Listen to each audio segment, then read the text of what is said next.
Voilà, bonjour à tous. Je commencerai par souligner la très très belle photo justement du carrefour intervocationnel parce qu'elle suggère bien ce que je vais vous dire. C'est vraiment une activité d'éveil vocationnel. Voilà, être éveillé. Et avant de vous présenter l'outil, sa matérialité, sa composition, je préfère vous parler de l'état d'esprit dans lequel on peut faire usage de cet outil. D'abord, planter le cadre dans lequel on va le vivre. C'est l'année jubilaire. Je vous apprends rien qui a pour thème pèlerin d'espérance. Et une conviction nous habite, habite l'exécutif, et puis je pense toute personne qui est sensible à la culture vocationnelle, c'est l'espérance de la moisson. S'il y a bien une espérance, lorsqu'on travaille dans les vocations, c'est quand même celle-là, l'espérance de la moisson. Si vous avez déjà franchi certains séminaires, sur le fronton, il y a une inscription latine que certains connaissent, Spes Messi in semine, l'espoir de la moisson est dans la semence. Ça veut dire que l'espoir de la moisson est lié à l'expérience du temps, de la durée, de l'attente. Et la graine doit être semée, poussée, devenir un épi, mûrir, jusqu'à la moisson espérée. Et la démarche, comme l'a souligné Normand, que nous vous proposons, elle a pour caractéristique de se vivre dans le temps. Et on sait que le Seigneur aime les choses simples, modestes et humbles. Et cette démarche, on l'espère, est de cette matière-là. Elle est une semence parmi tant d'autres, une semence modeste, un parcours qui vous est proposé pour semer la grâce, je dirais, multiforme des appels du Seigneur, qui sont d'abord des dons de Dieu. Et ce parcours spirituel et vocationnel, s'il est vraiment vécu avec l'état d'esprit qui convient, je le crois, est une grâce d'espérance. Elle devient pour tous ceux et celles qui collaborent à la pastorale vocationnelle, c'est pas un jeu de mots, une décision d'espérance, parce que on peut pas rester seulement à espérer. Il faut aussi se décider d'espérer. Décision en ce sens qu'il nous faut continuer d'espérer, d'envisager l'avenir pour avancer. Sinon, une autre porte s'ouvre que l'on trouve, si vous avez déjà lu ce classique dans la Divine Comédie, où Dante, guidé par Virgile, nous conduit à la porte des enfers. Et vous avez une autre inscription sur le fronton, vous qui entrez ici, laissez toute espérance. Et nos pastorales court toujours ce risque si l'espoir de la semence est absente. On a travaillé justement avec l'exécutif et on se disait que toute pastorale est pastorale vocationnelle à cette dimension-là d'appel parce que Dieu nous espère. Et il prend la décision de nous espérer et de faire de nous des témoins concrets. Alors ce parcours spirituel et vocationnel qu'on vous propose, ça engage. Il ne s'agit pas de distribuer en masse un joli livret avec des jolis bracelets, mais véritablement faire une expérience spirituelle avec une personne, un groupe, dans une grande diversité de situations pastorales, on va y revenir. En somme, l'espoir de la moisson et dans la semence nous invite à contempler d'abord le geste du semeur, sorti pour semer. Geste large et plein d'espérance, qui est d'abord celui du Seigneur, de notre Sauveur, et je dirais l'emblème de toute pastorale vocationnelle. Le semeur est sorti pour semer. Et par cette proposition spirituelle et vocationnelle, on veut à la fois signifier ce fait de grâce et à la fois, comme dit Saint Pierre, rendre raison de l'espérance qui est en nous.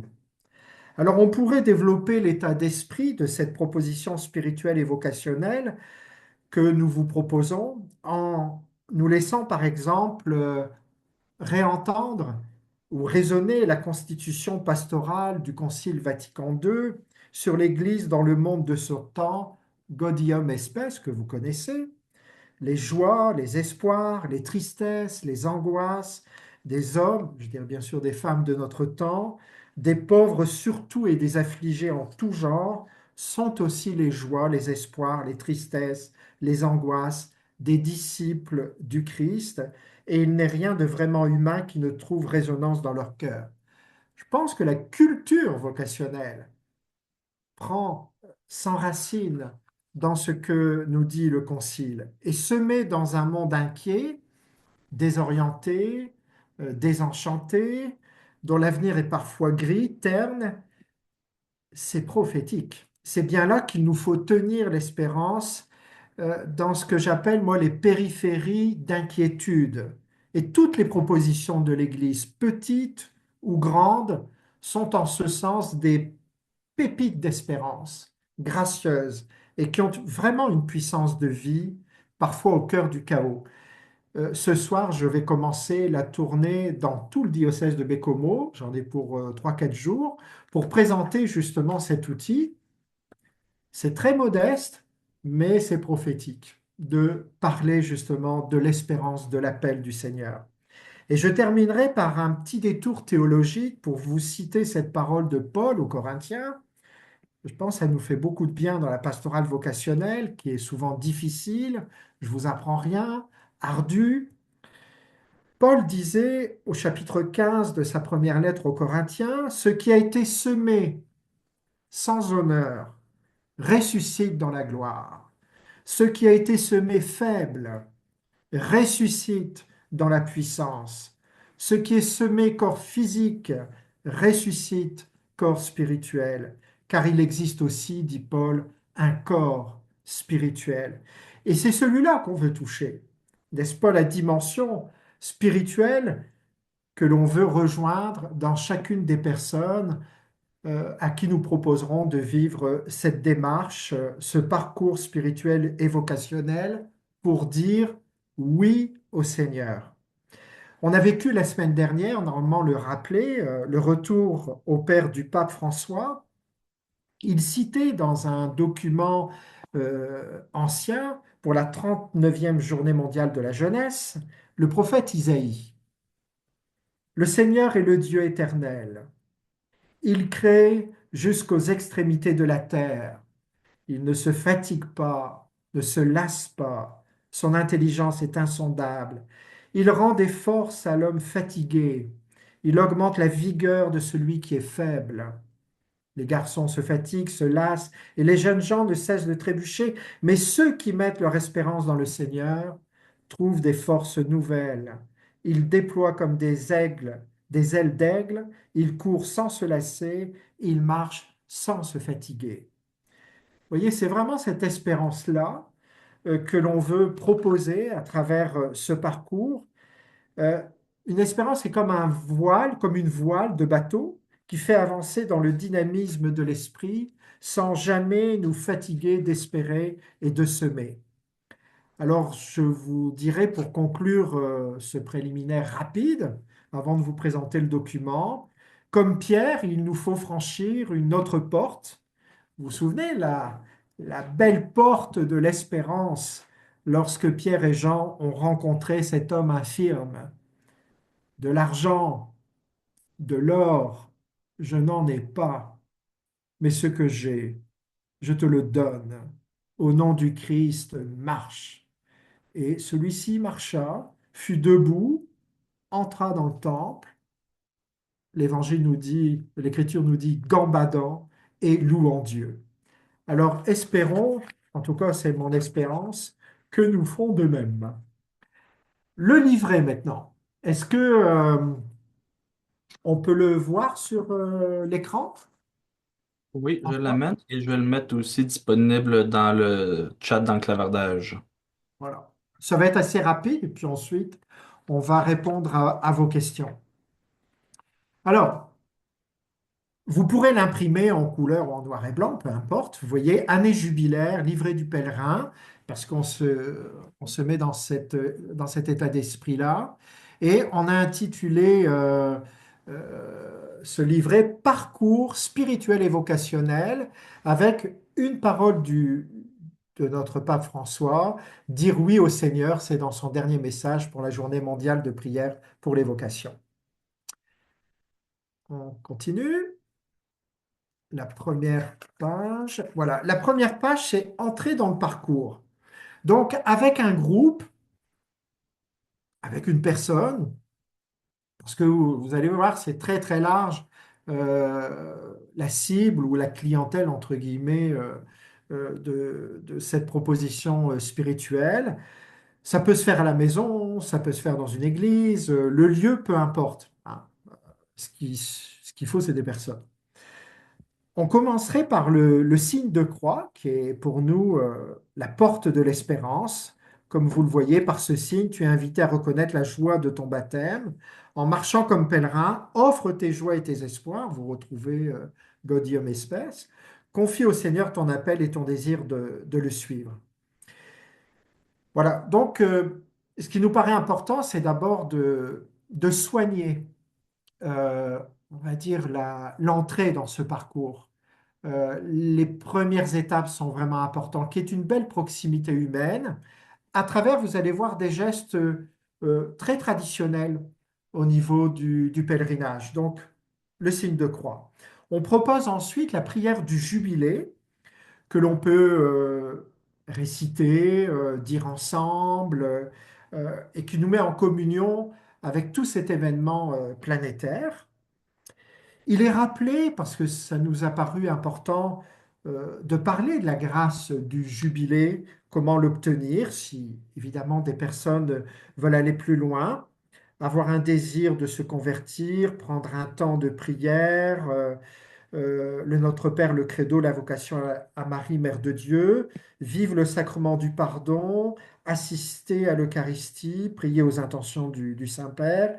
Et vous allez voir, on a mis quelque chose qui est très très beau aussi, très concret, réaliser les œuvres de miséricorde spirituelle et corporelle inspirées de l'évangile de Matthieu.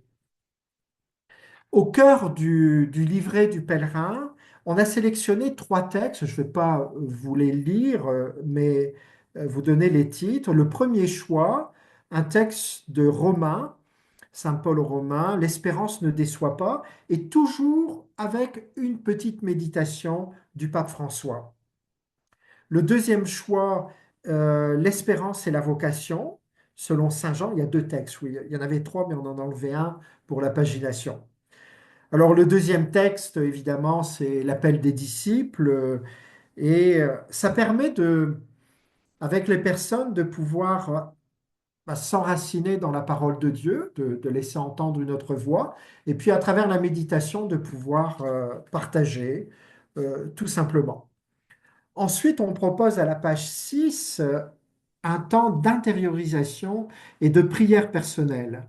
On invite les personnes ou la personne à descendre en elle la parole de Dieu, de la méditer et surtout d'écrire, si elle le désire, à la dernière page du livret, c'est noter mes notes personnelles, comment je dis oui au Seigneur, Seigneur, je te demande. Donc c'est vraiment une démarche, vous voyez, démarche de prière aussi, parce que c'est le canal par lequel Dieu nous parle d'une manière singulière. Et quand les personnes sont prêtes, on les invite à renouveler leur foi baptismale, un peu comme à la veillée pascale, avec le credo, le symbole des apôtres, et à poursuivre le Notre Père et la prière de Marie, le Je vous salue Marie. Donc vous voyez des choses très simples, mais dans les choses très simples, ça peut être très dense et très fort. Ensuite, pour concrétiser ce moment, on va dire de prière et de grâce, on propose de remettre un bracelet vocationnel. Alors, il y a un chant qui est proposé, c'est celui du jubilé. Je pense que vous le connaissez, très très beau chant. Vive flamme, ma seule espérance, que mon chant parvienne jusqu'à toi. De ton cœur jaillit la vie divine, sur la route, j'ai confiance en toi. Et on rappelle le sens de l'objet du bracelet qu'on leur remet, qui est tiré bien sûr de la Bible, au chapitre 24 de la Genèse, qui était utilisé pour sceller les alliances, rappeler les vérités spirituelles et l'attachement à Dieu. Et en recevant ce bracelet vocationnel, non seulement la personne s'engage voilà, dans un oui au Seigneur, avec bien sûr des étapes, c'est pas, vous savez bien, quand on dit oui au Seigneur, il faut toujours recommencer le lendemain, hein, n'est-ce pas? Mais surtout, on leur demande de prier pour les vocations, d'être une voix aussi au service de cette culture vocationnelle. Et je précise, toutes les vocations. On remet le bracelet, alors c'est un moment fort, où un membre de l'équipe d'animation remet ce bracelet et on demande à la personne de bénir le pèlerin. Et on propose une prière pour le faire. Et ensuite un envoi, et l'envoi il est très concret, envoi dans la vie ordinaire, dans ses choix, dans ses engagements, à travers les œuvres de miséricorde spirituelle et corporelle que vous avez à la page 10 et 11 sous forme de petites vignettes, assister les malades, visiter les prisonniers, consoler les affligés. Bon, qu'est-ce que ça veut dire aujourd'hui, ces œuvres de miséricorde spirituelle et corporelle, et comment les incarner concrètement dans un chemin vocationnel? Voilà, modestement, ce parcours spirituel et vocationnel qui a l'avantage euh, qu'on peut le faire vivre pas seulement pendant le temps où on prie en église pour la journée mondiale de prière pour les vocations, mais aussi ça peut être dans un groupe de catéchèse, pour des confirmants, ça peut être, euh, je ne sais pas, dans une équipe pastorale. Je pense que si on a un peu d'imagination et si on sait s'adapter, ça sera, je crois, de belles semences qui seront semées et de belles grâces, je l'espère. Alors maintenant, on est prêt à répondre à toutes vos questions. Merci beaucoup, Jamie, pour cette excellente présentation. Merci. D'abord, c'est très intéressant que tu aies quand même mis en exergue dès le départ cette belle formulation du semeur et de la semence. Je pense que chacun de nous, dans nos domaines respectifs, ce que nous sommes, on essaie de travailler à cette moisson d'aujourd'hui, puis aider le semeur, le Christ aussi, puis nous-mêmes comme partenaire pour cette semence qui va suivre, quoi. Alors, bien oui, l'ouverture est faite. On vous demanderait s'il y en a peut-être par l'icône de main levée pour pouvoir situer. François, est-ce qu'on peut revenir à l'écran de tous les participants? Je pense. Merci à toi. Alors, si des fois ont des questions, on vous invite à lever une main si possible. Vous pouvez également les écrire dans la session de clavardage en cliquant sur Tout le monde.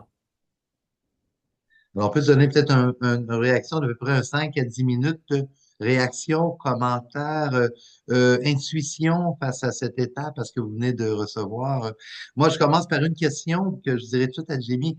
Jamie, d'après l'expérience, si elle a déjà été vécue par certains groupes chez toi, dans l'église de Bécomo, est-ce que ce carnet-là, dans le temps, il se fait sur plusieurs semaines, plusieurs rencontres? Donc, je pense qu'il n'est pas fait. On comprend que c'est pas un jet d'une fois, ou à moins que ce serait un genre d'expérience de camp ou de fin de semaine, je ne sais trop, mais qu'est-ce que tu dirais de ça? Je dirais dans le livret du parcours, ça peut se faire en une étape. Ce qui est différent, c'est lorsqu'on veut, par exemple, obtenir la grâce du jubilé, par exemple, assister à une messe, assister à un temps de réconciliation, quelle que soit la forme. Là, c'est plus dans le temps. Mais je pense que pour la cohérence de la démarche, je pense qu'en une heure, on peut faire quelque chose de très, très bon. C'est sûr, en 10 minutes, tous les gens qui sont ici savent très bien qu'en 10 minutes, se mettre en présence du Seigneur, méditer, recevoir sa grâce, discerner, c'est bon, soyons sérieux, quoi. Une petite heure, je pense qu'on peut faire quelque chose de très, très bon. On peut aussi le mettre au programme, pourquoi pas. Moi, je crois que c'est au niveau des confirmants, c'est quelque chose de très beau qui peut se vivre. Tout l'enjeu, c'est c'est d'y mettre la forme. Hein. L'outil, ça n'est qu'un outil. On peut même avoir tout le monde le sait, on peut avoir des superbes outils, et Dieu sait qu'il y en a beaucoup au Québec, et dans l'Office de catéchèse du Québec, il y en a énormément. Sur Internet, il y en a beaucoup, mais c'est l'état d'esprit qui est important. C'est voilà, comment amener des personnes à, à vraiment espérer et croire concrètement qu'elles ont un appel du Seigneur. Tous les baptisés en ont un. Personne n'est démuni, personne n'est sans rien, mais c'est pas évident là, d'aller jusque-là. Là. Alors, pour répondre à ta question, je pense que vaut mieux, pour la cohérence, vaut mieux garder ça sur une rencontre. Quitte D'accord, à, il merci. peut y en avoir une deuxième après, ça peut susciter des choses après, mais ça, euh, on n'en sait rien. Merci, Jémy. C'est En bon. fait, la question, elle était par la suivante parce que je pense à des personnes qui sont au niveau catéchétique, par exemple, tu sais, qui veulent peut-être dans le temps vouloir, tu sais, aborder certains, on pense par la question de la grâce, tu sais, des grâces. Tu sais, les textes du pape François peuvent prendre l'occasion d'un enseignement, un puis un autre. C'est un peu dans ce sens-là que je disais, il pourrait sans doute, des fois, à partir du document, du carnet, parce que moi, l'idée de ma question, c'est de dire, vu qu'on veut être dans l'idée d'être des pèlerins, ben, ça peut être dans le temps aussi. C'est un peu dans ce sens-là que je posais. Mais comme tu dis, on peut l'adapter dans nos lieux, dans nos situations, bien sûr. Et c'est particulièrement signifiant de vivre cette démarche-là avec le partage de ce que les gens ont écrit à la dernière page, là, sous forme de la conversation spirituelle. On écoute l'autre, on accueille ce qu'il dit Mhm. en silence. Très Puis, important ce que tu dis, oui. Il y a des oui, Oui, gens qui ont levé la main, alors on va Oui, oui. oui, encourager. oui, Donc, la première personne, c'est Elisabeth. Et le temps qu'elle ouvre sa voilà. question, je vais partager un Oui, commentaire reçu dans le clavardage. C'est Marie-Claire qui dit livret très intéressant, excellent. merci. Merci, Marie-Claire. Oui, ben moi, merci, Jimmy. J'ai beaucoup aimé ton intro. Je dis-tu facilement. Oui. C'était nourrissant, rien que t'entendre nous parler d'espérance, c'était beau. Ça m'a aidé à rentrer dans ton carnet parce que c'est sûr, quand on regarde un carnet comme ça reste des textes, là, un à côté des autres. Puis justement, je pense que tu as commencé à répondre un petit peu à la question que j'avais, mais euh, est-ce que l'intention est juste quelque chose de vraiment plus intérieur ou ça se verrait dans un groupe avec de la louange au début, à un moment donné, un échange, on s'arrête? Parce que moi, il me semble que je le verrais comme ça, là, partir avec quelques-uns. Puis il y a des démarches plus intérieures, mais il y a des démarches de groupe aussi. Oui, oui. C'est très important ce que tu dis, Elisabeth. Ça peut se faire avec une personne, avec deux, trois personnes, avec un groupe. Et puis surtout, je vous dirais, faut pas être- il y a un cadre, mais il faut pas se laisser encadrer, quoi. Tu sais, faut être souple. Alors ça, voilà, mais garder la structure, c'est-à-dire la structure, c'est toujours un temps d'accueil, des gestes forts, le signe de la croix, la confession de foi, euh, la méditation ou la médiation de la parole de Dieu, entendre une autre voix, le partage en équipe, quoi, on pourrait dire, puis la remise et la bénédiction Mm. d'une personne. Ça, je pense, c'est le fil rouge, Un quoi. fil conduit. Ouais. Voilà. Après, Ouais. c'est libre, hein, bon, on sait bien dans la pastorale, on est toujours en train de s'adapter, hein. Ouais, ben moi, j'ai toujours beaucoup utilisé les outils mais je trouve que aussi, quand tu parlais d'espérance, euh, c'est drôle, ça m'est venu que ça pourrait devenir un départ d'un petit groupe qui n'existait pas, hein? Comme une initiative, justement, si déjà ou des postes confirmés, tu dis, ben là, pour fêter votre confirmation, mais ça se pourrait être le départ de quelque chose. En tout cas, merci beaucoup. Merci. Et Merci, les merci, bracelets vont être Elisabeth. beaux, hein, les bracelets Oui. les Mm. jeunes, ils Alors, sont friands de quelque chose qui. Ouais. Merci, Elisabeth. Ce que tu viens de dire aussi, ça nous amène à dire que justement, euh, euh, ce carnet-là se veut pas, parce que vous savez, quand on fait une prière à journée mondiale, bon, c'est une prière, c'est fait, c'est réglé. Mais le carnet, c'est qu'il est à la fois avec des rites symboliques, il y a des moments, des sacramentaux, il y a des paroles partagées, puis on n'est pas juste dans l'ordre intellectuel ou juste immobile, mais il y a un cheminement. Donc, c'est l'idée comme ça de groupe. Je pense avec des parcours, que ça soit post-confirmation, comme tu le disais si bien, Isabelle, ça serait intéressant. Alors, bien sûr, je laisse la parole à Ginette. Non, merci beaucoup pour cet outil que je trouve vraiment intéressant, inspirant.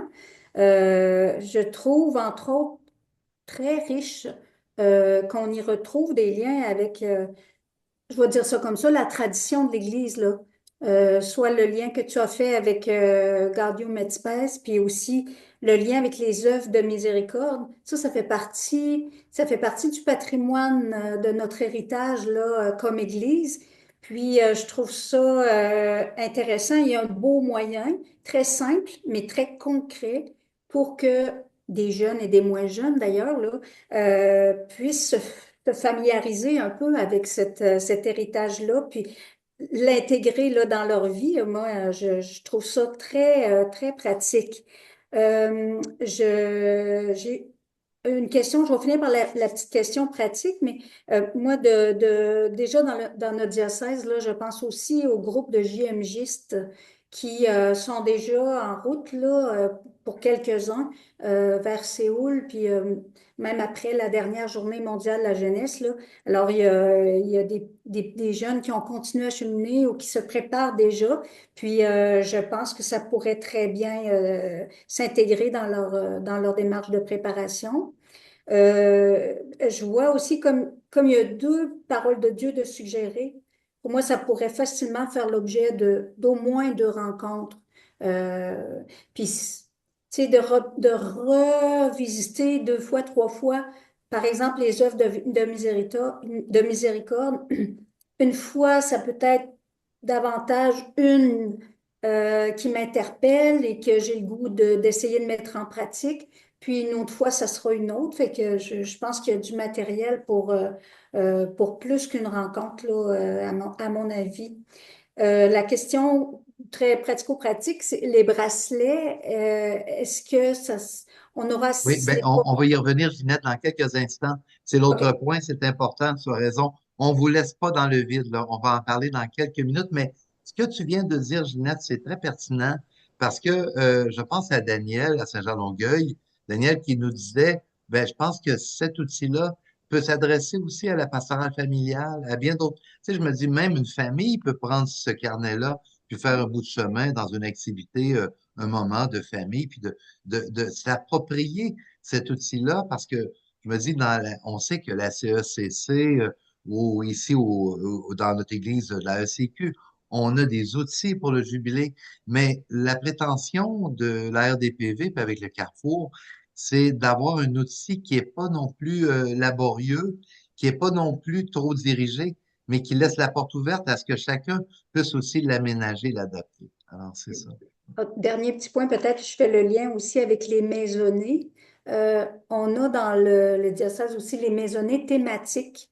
Donc, on propose là, du matériel là, sur le site Internet pour des gens qui vivent déjà en maisonnée, là, de partage de la parole de Dieu. Mais donc, des thèmes sur lesquels, par exemple, là, le deuil, il y a des maisonnées sur accompagner dans le deuil ou vivre un deuil. Fait que je trouve que ça pourrait être un thème suggéré aussi au niveau des maisonnées. Merci beaucoup. Merci, Ginette, hein. Je ne sais pas s'il y aura encore, on pourrait peut-être accueillir une minute environ ou avant de poursuivre avec la question des commandes et des bracelets et tout. On a encore. Oui, Guy, vas-y, Guy. Oui, donc c'est ça. Ben, je fais d'une certaine façon un petit peu un rap avec tout ce qui a été dit parce qu'il y a plusieurs choses que j'aimerais soulever là. Puis dans le fond, moi, le feuillet, je le vois vraiment comme une espèce de fondation solide sur laquelle on est capable de bâtir plusieurs choses là. Puis l'idée du partage qu'a amené Daniel avec les commentaires, là, Seigneur, je te demande comment je dis oui. Je pense que c'est essentiel que les personnes puissent s'exprimer quelque part. Puis moi, l'idée que j'ai eue, évidemment, je pense que vous avez déjà entendu parler du petit groupe que j'ai pour le Pizza Bible. Ben, pour moi, j'ai l'impression que j'ai une, deux, peut-être trois rencontres avec cet outil-là, avec le Pizza Bible, là. Parce que l'idée de comprendre profondément ce que veut dire la vocation, on peut la méditer dans la prière, on peut la méditer à travers une parole de Dieu, mais l'idée d'être capable d'exprimer nos questions, d'avoir des pistes de réflexion qui sont données par une personne qui est un peu versée dans comment répondre à la vocation, qu'est-ce qu'une vocation. Je pense qu'il y a plusieurs personnes qui ont besoin de ça, parce que la notion de vocation, pour quelques-uns, c'est plutôt obscur. Ça fait que je pense que c'est une bonne idée de revenir à quelques reprises, surtout sur, comme tu disais, Ginette, la question des, euh, des œuvres de miséricorde. L'idée de quitter les gens, de les lancer avec l'idée qu'à travers des œuvres de miséricorde, il pourrait y avoir une vocation qui se dessine en trouvant du bonheur, en posant tel type de geste ou en faisant telle œuvre. Puis l'idée qu'ils puissent revenir pour en témoigner, puis partager ce qu'ils ont vécu, je pense que ça pourrait être une chose extrêmement puissante là, pour la plupart des gens, là. Ça fait que oui, c'était pas mal ça. L'idée de revenir avec des petits groupes, peut-être, là, ça serait une bonne idée. J'aime beaucoup, beaucoup l'idée. Là, moi, là, ça m'a clenché, ça. L'idée de fournir ce feuillet-là, puis les bracelets, à des familles. Puis ils font ça avec leurs enfants. Les autres, ils ne savent pas quoi faire parfois avec les enfants, comment prier. Puis l'idée qu'ils descendent dans cette démarche-là de la vocation, là, je trouve que c'est une idée excellente, là. Mais merci beaucoup, Guy. À cet égard, je pense, merci à chacun. On pourrait sans doute accueillir bien d'autres commentaires, réactions. François, on a fait la lecture de certains qui les ont déjà mis sur le chat. Vous pourrez, soit par le biais du Carrefour intervocationnel ou par un des membres aussi de la RDPV, faire vos commentaires, vos suggestions. On n'épuise pas, je pense, le projet. On vous le partage.